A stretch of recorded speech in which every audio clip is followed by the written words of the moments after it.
Kemudian dia bermimpi. Pula Allah nak uji lagi.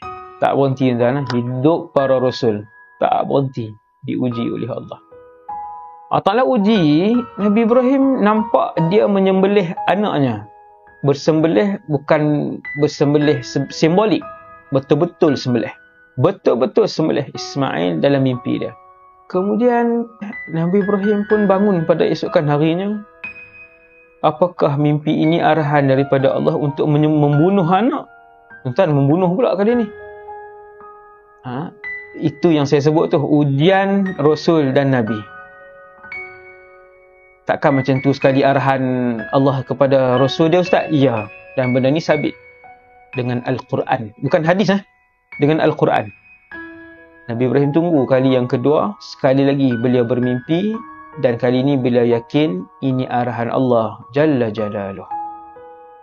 Bila dah arahan Allah, macam mana tuan-tuan? Macam mana? Ya Allah. Arahan dari Allah, pemilik alam ini, untuk disembelih anak sendiri. Nabi Ibrahim tak tangguh.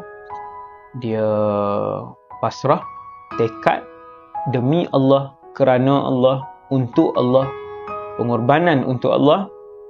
Dia pun siapkan peralatan. Tak sembelih ni bukan boleh ambil pisau kecil cucuk di perut. Sembelih bermaksud seperti mana disembelih lembu, begitulah disembelih anak itu. Maka Nabi Ibrahim siapkan peralatan. Dia siapkan peralatan, dia tajamkan pisau dia setajam-tajamnya pisau yang besar tadi. Dia bawa tali. Lalu Nabi Ibrahim tak beritahu kepada isteri dia. Takkan nak beritahu, Hajar, abang nak pergi sembelih Ismail sana. Takkan minta izin macam tu. Jadi untuk memastikan keadaan itu tenang, arahan Allah dapat dilaksanakan dengan tenang, Nabi Ibrahim bawa aja. Nak bawa anak Sa'ad pergi jalan. Hajar pun tengok saja. Sampai di satu tempat yang jauh, kemudian jauh. Sampai satu tempat yang Nabi Ibrahim rasa sesuai. Nabi Ibrahim pun bersembang dengan anak dia. Ketika dia tanyakan anak dia, wahai anak, apa pendapat kamu? Tetapi Nabi Ibrahim nak ajak Ismail rasa bersama-sama tanggungjawab untuk melaksanakan arahan Allah ini.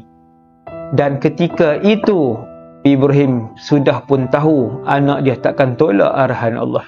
Wahai anak, sesungguhnya aku melihat di dalam mimpi, aku menyembelih kamu. Apa pendapat kamu?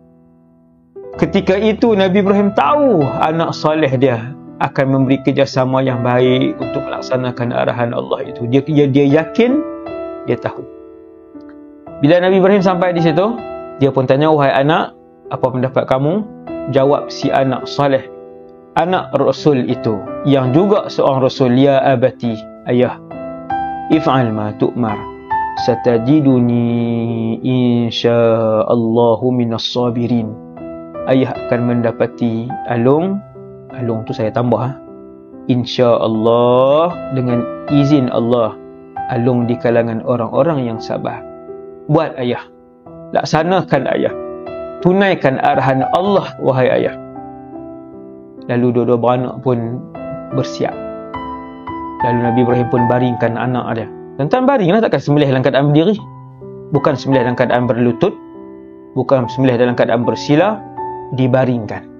Kita yang baca kisah ni, saya renung lama bila baca dulu kisah ni. Saya kata, Masya Allah, hebat. Keyakinan dan kecintaan yang cukup hebat kepada Allah. Dua-dua beranak ni, ayah dan anak tadi ni.